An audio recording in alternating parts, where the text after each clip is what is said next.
She carried her grief, all like a shadow. Sonal was a nurse. She spent her days helping others heal, even as her own wounds remained untouched.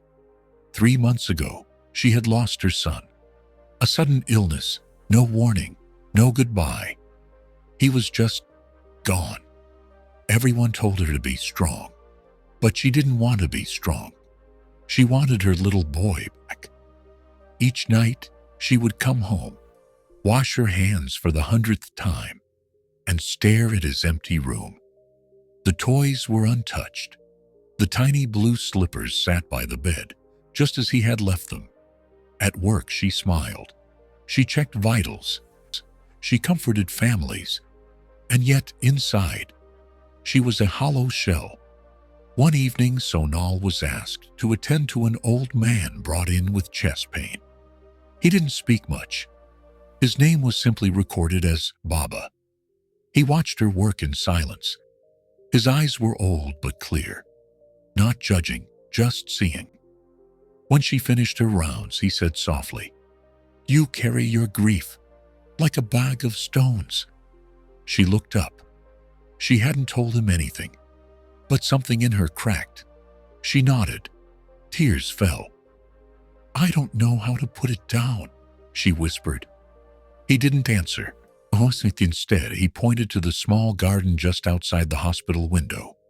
A dry tree stood there, bare, lifeless. "You see that tree?" Baba said. She looked.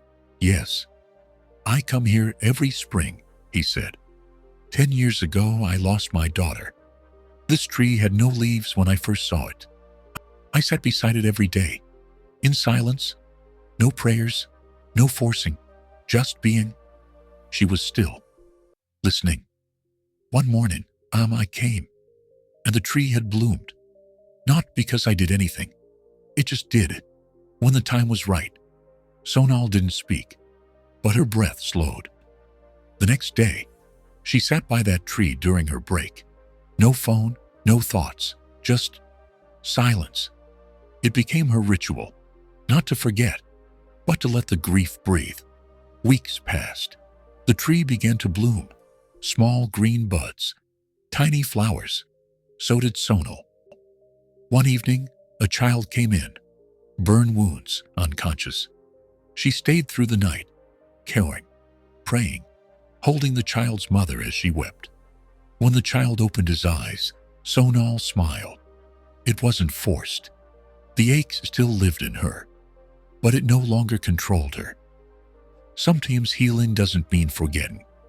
Sometimes it means blooming beside the grief. A tree doesn't try to bloom. It just waits and allows the sun.